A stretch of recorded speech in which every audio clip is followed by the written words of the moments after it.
Don't have to wait, you know my name. Sunshine and rain, some things don't change. Thinking about the days we were younger. Innocent in our ways, we were dumb, girl. But nothing really mattered, I could always count on you. Touch will leave me breathless, so let me give it back to you.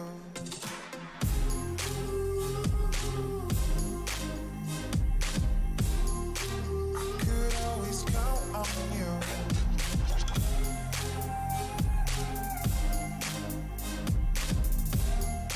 I could always count on you.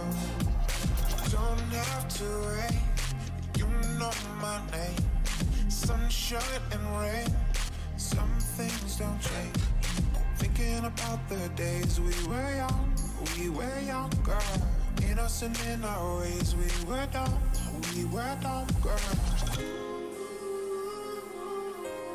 But nothing really mattered, I could always count on you. Your touch will leave me breathless, so let me give it back to you.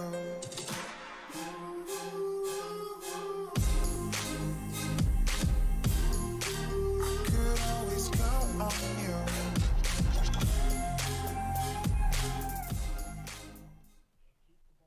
What is up, everybody? It is our 21st episode of this podcast. Can't believe we've been through 21 episodes of this. Been through, 4 or 5 interviews. Last interview we had was with Jonte Porter. Go watch it if you haven't watched it. It is a must-watch for this channel. I know Sam wasn't here. He is here tonight, but Jackson, how did you enjoy that interview with Jonte? It was a pretty good interview, Josh. How did you feel about it? You know what? It was a pretty cool experience.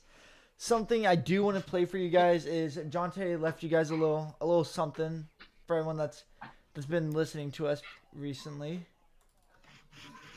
Ready? Good. Yeah, you're good. You're good. What's up, everyone? My name is Jonte Porter, and you're listening to KC3 Takes. You are listening to KC3 Takes. As you heard it from Jonte Porter, that's pretty cool. Try to get that somehow just already automatically in the podcast, but let's get right into it, guys. We're going to talk about Manny Machado. Thank you, Patrick, for the 4 likes. We're going to talk about Manny Machado, the All-Star Game, and the franchise tag in the NFL. Let's get started right in with the NFL. Franchise tag, boys, is coming up.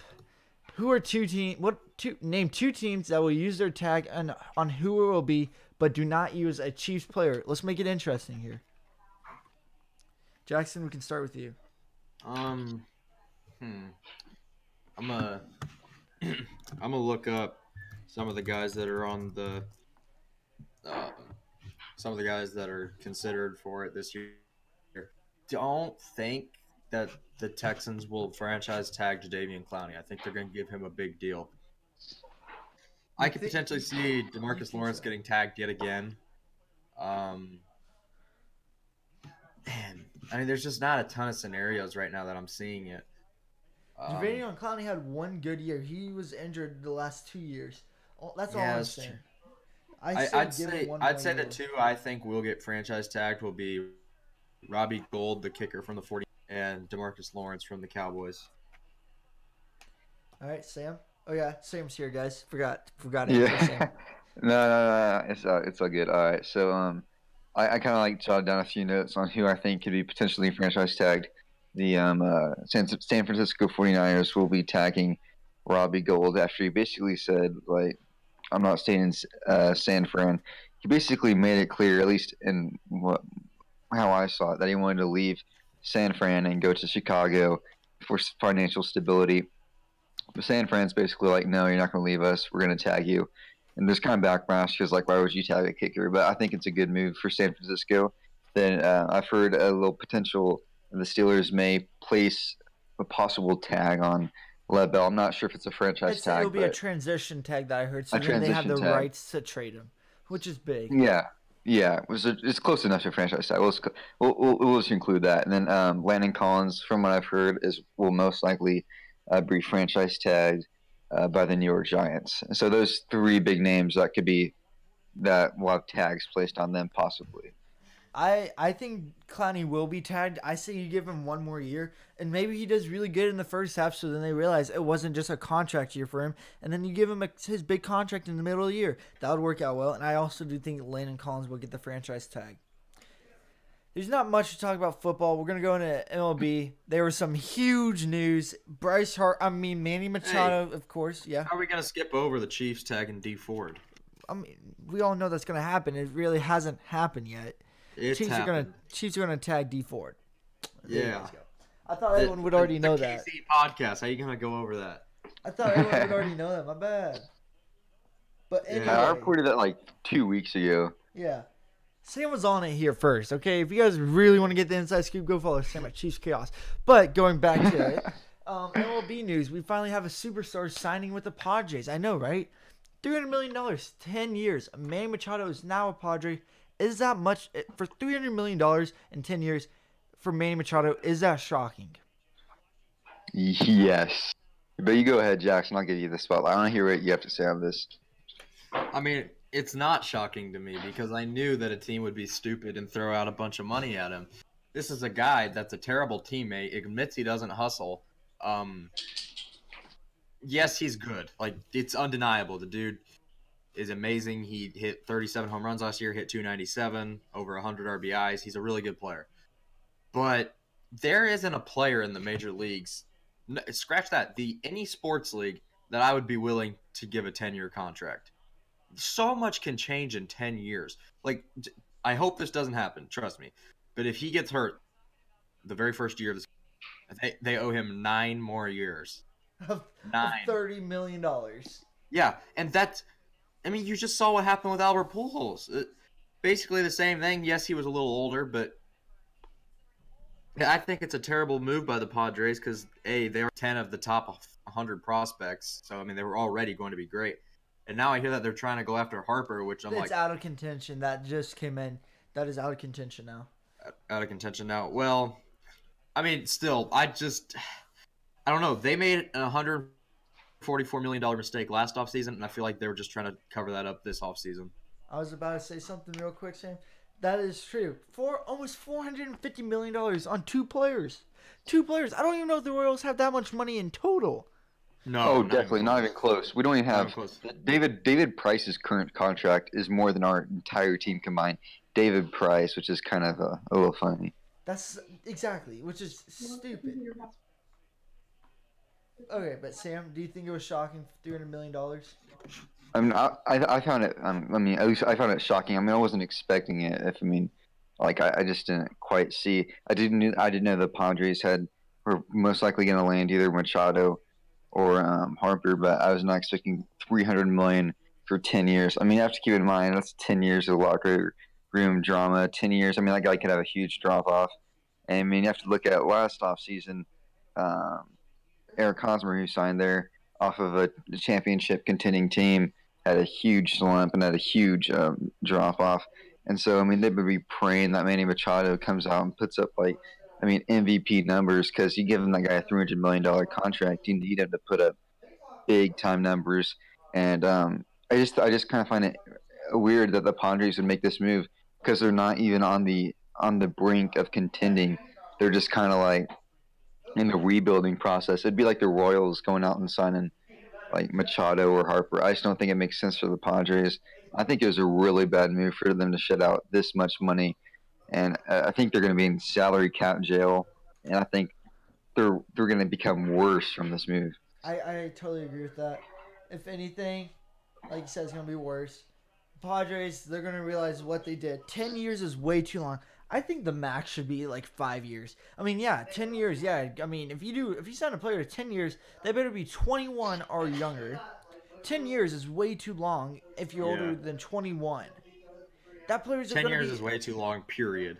Okay, I get it for like 28 years old, 18-year-olds, but still, like, yeah, 10 years is way too long. Juan Machado maybe might want to be traded or just might want to leave. He can't. 10 years. Machado, you're there until however old you are, plus 10 years. He can opt out after 5.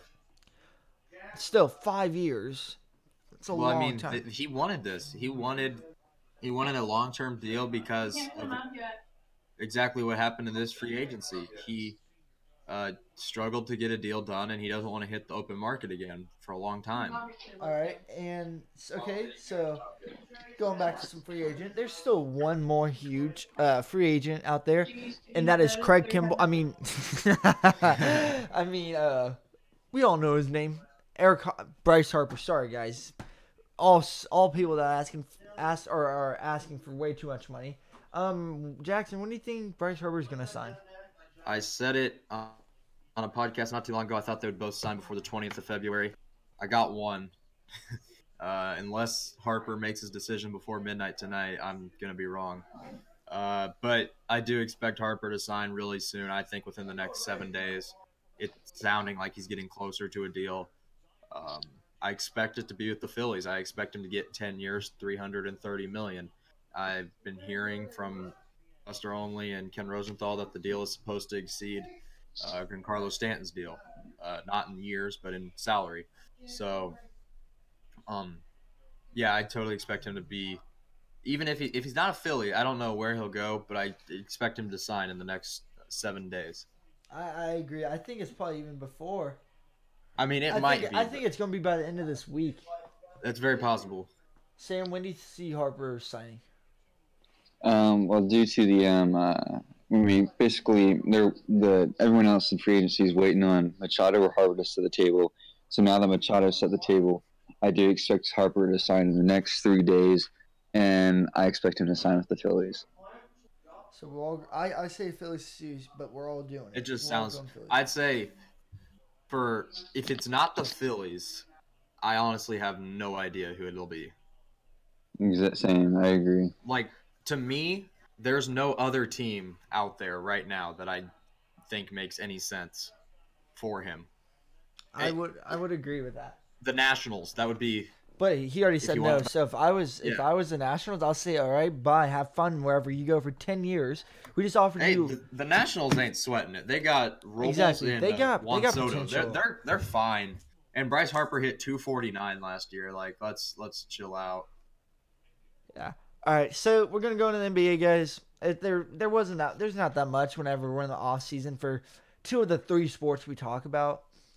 But let's talk about the All-Star weekend, guys. It was D-Wade's and Dirk's last All-Star game. Were there any special memories that you take home from this game? I mean, a little. I guess like D-Wade's last lob to LeBron. That's what I would think too. But like Dirk hitting a 3, I don't care.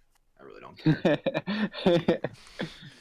What do you mean? That was the best thing I've ever seen, bro. I started crying when he hit that. Yeah, that was even better than the Cavs coming back from down 3-1.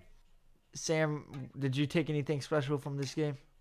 I mean, usually I don't watch that many NBA, so usually what I see on Instagram. But I do remember earlier today I looked at a post of whenever D Wade was younger in his career in the All-Star game, and now he threw up a lob alley-oop to LeBron, and he just like put up his arms and didn't really look back. But in this All-Star game, he threw up a lob, and he looked back at LeBron to see it happen because it's his his last go-around. It's his last chance ever seeing LeBron dunk off of a Dwayne Wade feed. And so that was kind of a little that's the memory I'll take away from this, is because D Wade kind of recognized that his time's coming to an end, so he looked back to see the alley-oop. All right. There would be speculation talks of who played the best with LeBron, and he's going to actually go try recruit them. Do people overanalyze the thoughts of an All-Star game as a time to try out player? Yes. Come on now. If you actually think these players are trying in the All-Star game, if you what really the heck think was that noise? That's how we're gonna get demonetized right there. You are right. That's a little weird laugh there. If you think that the All-Star game is going to persuade those guys to join the Lakers, you're nuts. If you're not already persuaded to play for the Lakers, I doubt you will be. Because, I mean, what is LeBron in an All-Star game going to do? I don't know. Hey, man, you want to come to the Lakers with me? I'll buy lunch. Yeah, like, stupid. It's not going to happen. We can go to Blaze because I own that, it seems like. It's the only company he's sponsored with. But, Sam, do you think people are overanalyzing the All-Star game? Okay, whenever in a situation that you point out, I think there's 2 points, 2 viewpoints to it. I think it's over analyzing, and sometimes it's not really talked about about the certain aspect that should be. But whenever people talk about how like player compatibility in the All-Star game, I mean, first of all, it's just ridiculous. Like no one even tries, and it's just people trying to show off and do crazy crap in games. It's not like saying, "All right, well, we already have really good chemistry." You don't like say, "Oh wow, we did so good in the All Star game. We're gonna have some good chemistry." No one really does that. But I think the All Star, the All Star weekend. I think it's not really talked about too much. I mean, LeBron James could have brought out. I mean, any number of players to eat, and you could have discussed potentially, or just overall, just kind of trying to sway them to LA. So I do think it kind of does help people, see LeBron and overall just kind of. But I don't think it. But when it comes to player compatibility, there's no way that you can tell that you have chemistry with someone due to an NBA All Star game. For sure, I totally agree. I think it's stupid. But we had the Rising Star Challenge, the Skill Challenge, the 3-point contest, and the dunk contest. Out of those events, what was your favorite event and why? Jackson? God. See, maybe if you Honestly, look at script before we start, you would know this stuff. But no, I'm going to go look I up the know. franchise tag stuff. No. I know. I'm just Do listen. ya? All these, for the most part, all of these were complete trash. I But think the Rising Stars was fun. I'm gonna pick the skills challenge because Tatum hit the half court to win it. That was kind of dope. But there was only, in my opinion, one good dunk in the entire dunk Yeah, contest. this dunk contest was so weak, but Not even- If Zion goes to the dunk contest I bet next Zion's gonna be like LeBron and not do it. year, do you think he will be like that, or do you think the team will tell him no? Watch. It's like so much. I Hype. don't know. I don't know. It's like so much legs. I feel like the reason LeBron didn't do it is because if he, it would be such like a tarnish on his career because of MJ's performance in the dunk contest. I just felt like he never really wanted to, do it. All right. But yeah, I think next year's will be better. It can't get worse, really. Who else was it? Was it Oh yeah, Donovan said if Zion's in, I'm in. Oh yeah, I saw that. Sam, what was your favorite event? I mean, I don't know if y'all, are surprised by this, but my favorite event was the 3 point. I mean, Joe Harris caught fire. He started off looking like Shaquille O'Neal from the 3 point line. I mean, he was breaking every shot, and then he got so high. And I normally don't care for NBA, but I watched him do his 3 point, and the way he he didn't miss anything. So I think that was my favorite, seeing Joe Harris beat Steph Curry in the 3 point contest. Yeah. I don't know if you want to call it an event, but my favorite was the Rising Stars. My favorite player is De'Aaron Fox, if it's not Michael Porter Jr. But I just really liked seeing the rookies and the sophomores play. It's really fun to watch them. Because that showcases the best of the best and who's upcoming. I just feel like that's a lot of fun to watch. But what was your guys' least favorite event? I think I already know Jackson's kind of already talked about it. I'm actually going to go. I think you're thinking I'm gonna say the dunk contest, but I'm Yeah. not. I think, in my opinion, the 3 point contest was the worst. To me, it was just because you didn't. Hear me out. I think in the dunk contest, you had one of the greatest dunks of all time in a dunk contest. Even though it was the only one, I feel like that over Shaq is going to be remembered forever. I thought it was really impressive. The 3 point contest was just I'm not trying to tarnish Joe Harris, but when a guy like Joe Harris wins, it's kind of Who? not as much fun. I think Exactly. it's more. I I wanted to see a legendary performance out of Curry, either Curry Lillard, and then Joe Harris I comes out wanted of to see nowhere. Dirk win it. That would have been fun. That would have been special. Yeah, I mean, I don't think the 3 point contest was bad by any means. I just thought could have been a little more exciting. Yeah. Sam, what was your least favorite event? My least favorite was just probably the contest because usually there's like a bunch of hype around it, and obviously again this year there's a bunch of hype and they just didn't live up to it. I wish there was Levine and Gordon. We wish we could go back to those days where those two battle. Hopefully they can do it next year, but this one I still I wasn't excited for this year's dunk contest. Yeah, this dunk Well, contest really did suck. They put no big names in it. Exactly. The winner, I don't even know like if he even plays in his actual games. Who else was in it? Like Who in the dunk contest? I literally can't remember it, and it's been like 3 days. It's literally no namers. Like I can't remember any of them, but like I don't know. It just sucks because we just had not too long ago one of the greatest dunk contests of all time with Zach LaVine and Aaron Gordon, and it felt like, oh my god, the dunk contest is gonna be it's back, it's gonna be awesome. It's here, and then now it's like, well, it's gone. They just don't have anybody anymore that's willing to. Like, could you imagine if Giannis was in it? That would be so. Be like Giannis, Zion, Donovan, and LeBron. LeBron will not do it. I'm telling you that. But I'm saying next year, Giannis, put in Vince Carter. Zion, and I bet Vince Carter could still do it. I bet you he could still win it. Yeah.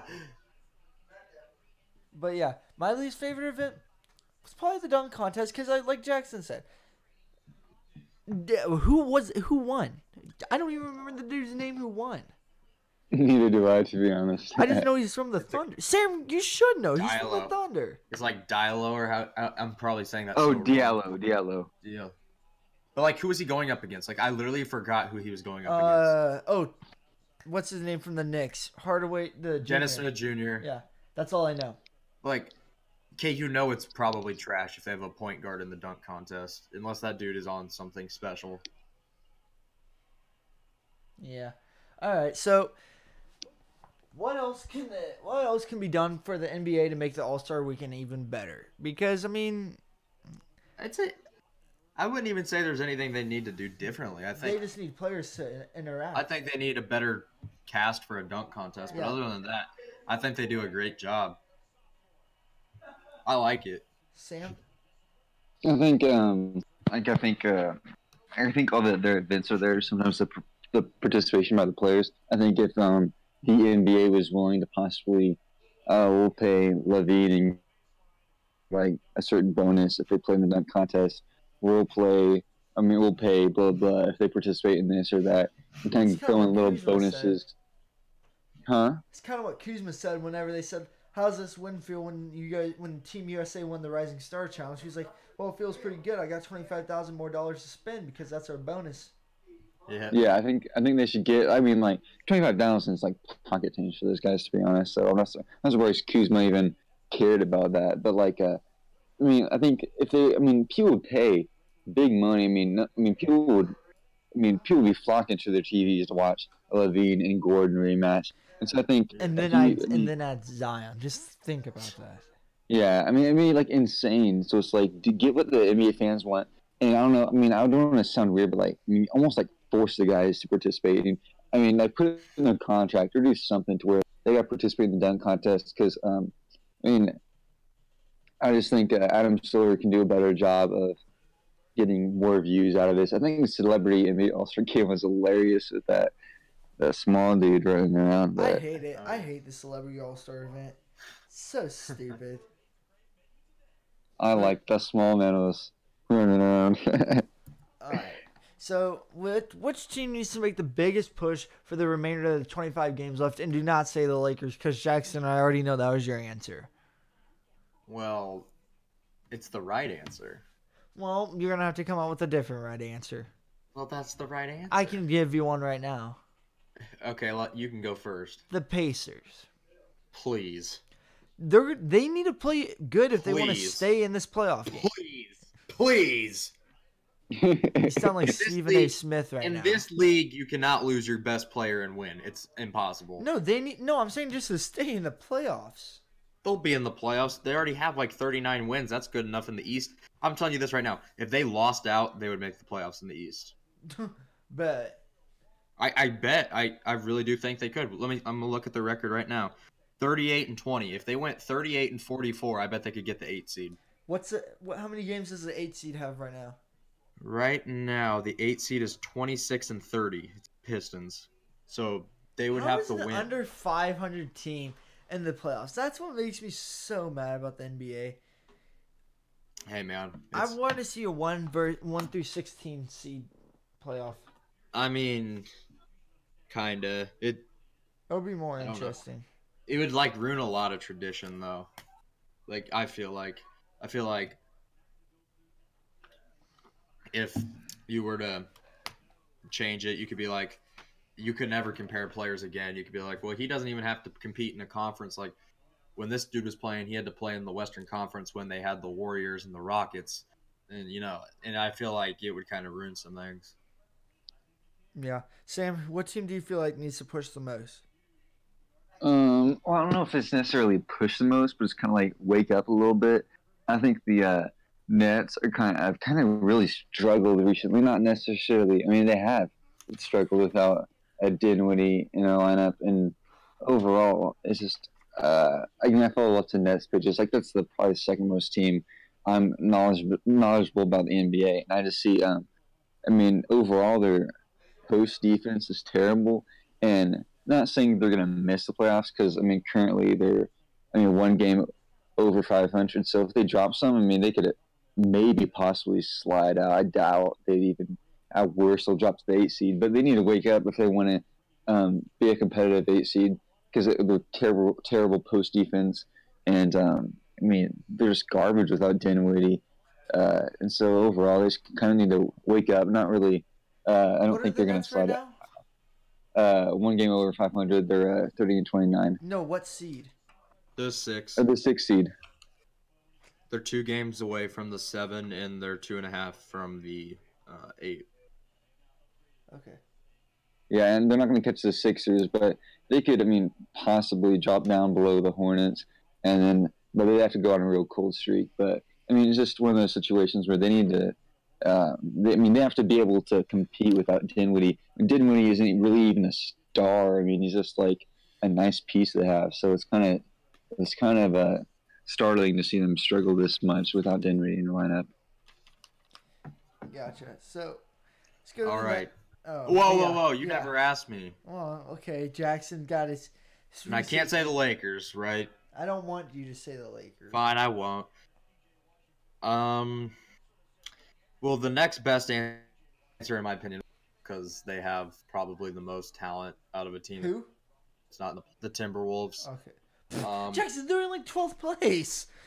They are in 11th. Oh, sorry, 11th. How many games back? They're only 4 games out of the 8 seed. Okay, it's not impossible. Derrick Rose is having a great year. Karl Anthony Towns is a beast. Wiggins is inefficient at times, but at times he looks like a superstar. To me, there's too much talent there not to at least be in the playoffs. To be under 500, it's a little embarrassing to me. But Tom Thibodeau was not a very good coach. They fired him. They've been better off since. They had all that Jimmy Butler drama early on that kind of messed things up. So it was a tough first half for them. And I don't know if it would be the worst thing in the world for them to get another lottery pick and add a player to that roster because your starting 5 could be D. Rose momentarily, probably draft another point guard. Covington, Wiggins, Towns, and Saric. That's a pretty good starting 5. But yeah, I'd say they need to wake up because they made the playoffs last year. They're like 12 games over 500, and this year they're 3 games under 500 at the break. All right, so are there any new surprise teams to be on the lookout for? And I don't know if it's a surprise, but the Kings. Yeah. I'm genuinely surprised at 2 teams. I want to give each conference a team. One, the Nets. I am really surprised that they're as good as they are. Too. I will say that too. What? I'm surprised with the Nets. I didn't think they were going to be as. I thought they were going to take a step up, probably win 30, but they've won 30 in just the first. And it looks like they probably will make the postseason unless they play like the last year's Nets They probably will. D'Angelo Russell's been having a great season. They're playing really good. They just got Caris LeVert back.